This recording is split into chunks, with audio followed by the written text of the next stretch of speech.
Welcome, companions, to our guided meditation.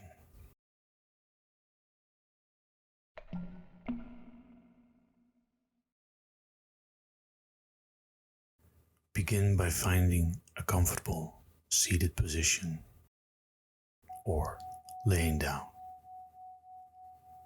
Or you can sit on a cushion on the floor, close your eyes or look at the screen and take a few deep breaths. Inhaling deeply through your nose and exhaling fully through your mouth.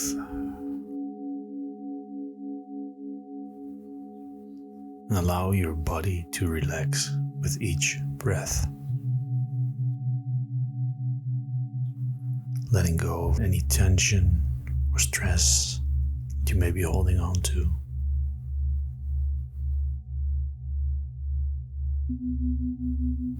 Now bring your awareness to the present moment, feeling this sensation of your breath as it moves in and out of your body. Notice the rise and fall of your chest, your abdomen, the expansion and contraction with each breath. As you continue to breathe deeply and steadily, visualize yourself as part of a vast, interconnected web of life.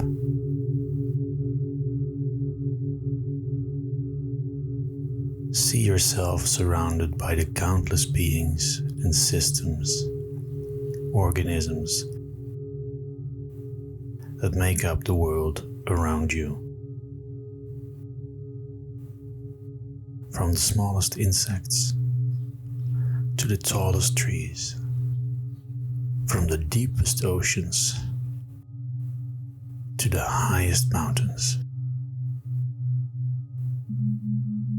And feel this interconnectedness of all living things. Sense the rhythms and cycles of nature flowing in you. You are not separate from this web of life. You are more intimate than an integral part of it. You are it, connected to all beings and elements in this profound and meaningful way.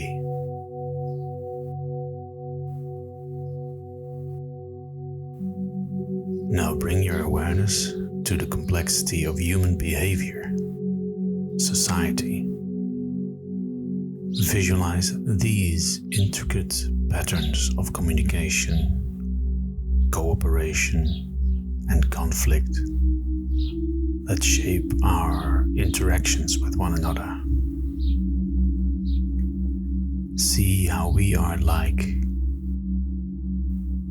swarms of insects, moving and flowing together in harmony and in discord, communicating not through pheromones but with language, gesture, expression, marketing, fashion. Observe these dynamics of human society. Notice the similarities to nature, to other social animals, such as wolves, packs of wolves, colonies of ants. We too form alliances, compete for resources, establish hierarchies of power, and and influence. And we are also capable of empathy, compassion, and high concepts as a part of our evolutionary traits. So the you that you think you are is a part of this complexity. It is natural for you to think that you are separate. This is what it means to be human. We cannot feel empathy if we don't feel separate first. We cannot cooperate if we don't feel separate first. Now turn your attention inward and reflect on your own place within this vast, interconnected web. Consider the roles you play in your relationships, your community, the world at large. How do your interactions, choices, actions ripple outwards, influence the lives of other beings, and shaping this fabric of society, this consensus reality? As you sit with these reflections, allow yourself to feel a sense of gratitude for the interconnectedness of all beings and the exquisite beauty of the human experience, where we can conceive of this web, but only from a place of separateness. Or we can be the web and only conceive of being separate, but not both. For a human being, it is very hard to have two things be true at the same time. But for now, know that you're not alone. You're part of something much, much greater than a separate self. You are a thread in the tapestry of life. Countless threads of existence come together in this weave.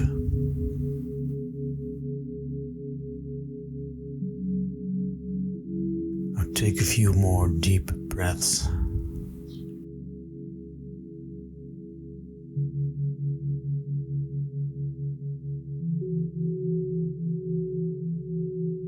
And sink to a place where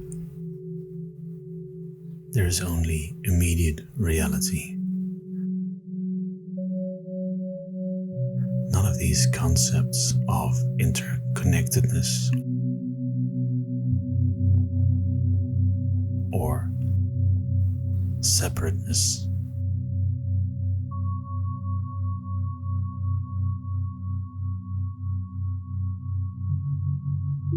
I presented this vision of interconnectedness as an antidote to the prevalent thought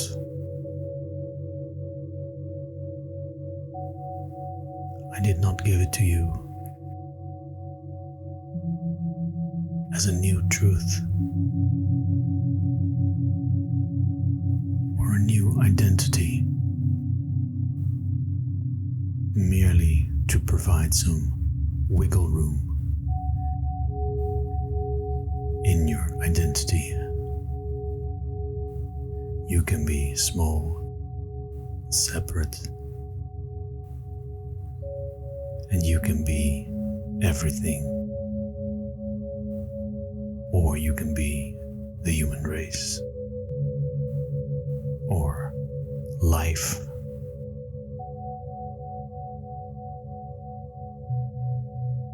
Those are all true. Even from the standpoint of science, it's undeniable, as is our tendency to create groups, patterns in the world, subconsciously.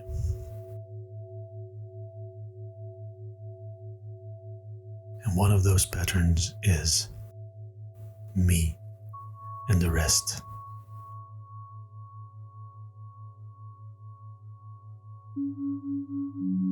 This is part of our drive to survive. It is the deal that your cells took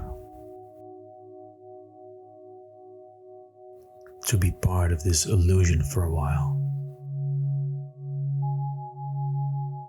Each 7 to 11 years, every part of you, every cell has been discarded and replaced. And this is the thing that finds itself separate from everything.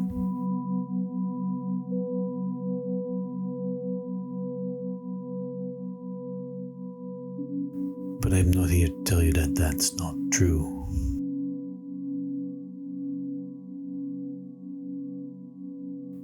I am trying to tell you that the whole idea of true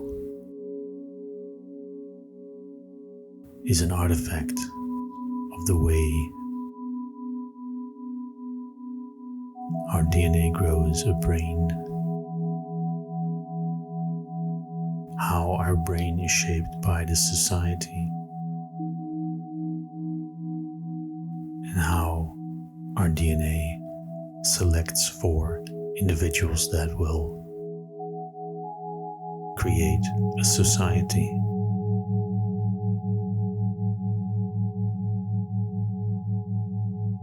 So it's perfectly natural for you to feel that you're separate.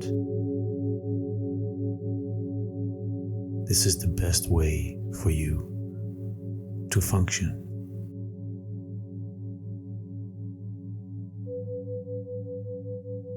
But in a society that constantly emphasizes this, it is also good to have the antidote, to see that you're not separate at all, because we can feel rather alone sometimes, and we can see inadequacies that we have in others. We can be intolerant. We can fight. We can let our drive to exist cloud our judgment. This is a very strong drive. It is built into what you are. And you have a responsibility to the cells that make up you to survive. So this is not to be taken lightly.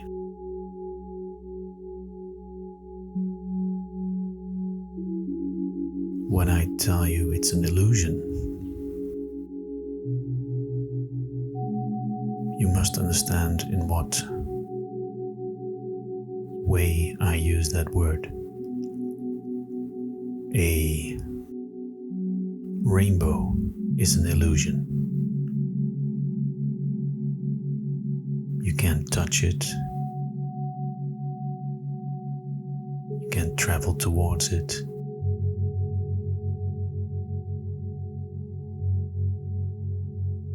It's not real. But it's beautiful.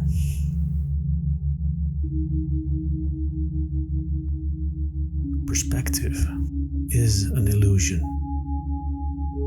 Things don't go bigger when you get closer. They don't shrink when you move away.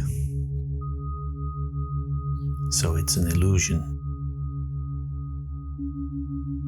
but it's useful. Without perspective, you'd bump into things.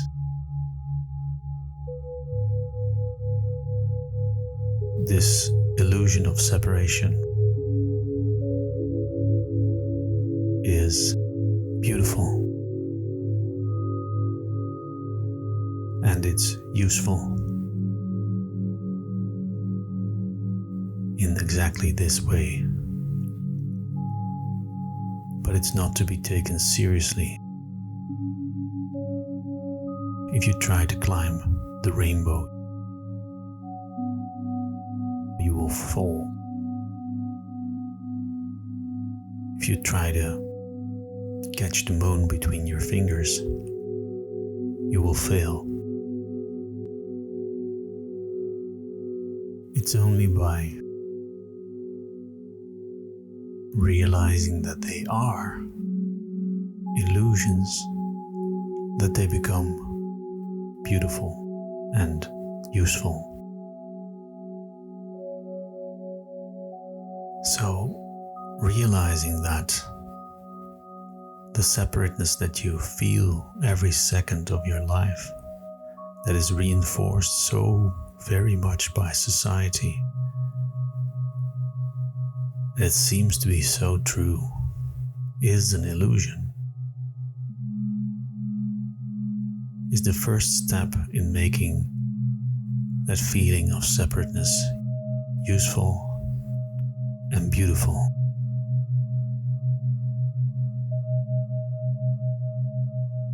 Now, take a few more deep breaths.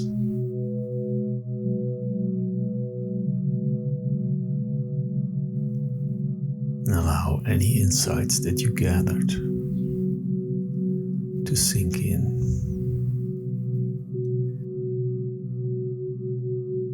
Before gently bringing your awareness back to the present moment, and yes, to this illusion of separateness. You have a life to get on with. And when you feel ready, open your eyes if you didn't open them yet. If you were looking at the screen, return your eyes to your surroundings. But carry with you this sense of connection, this sense of compassion and appreciation for the interconnectedness of all things. If you want to read more, the Hindus call this Indra's web. In Zen it's called Jiji-muge, and Heraclitus called it panta, rhei. Everything flows. It's not a new idea. It's very, very old. And as always, be thankful for the present moment, whatever it presents. Be attentive to your own thought processes, to others, and be gentle. If you find yourself being harsh towards yourself or towards others, this can be a reminder to meditate. See you next time.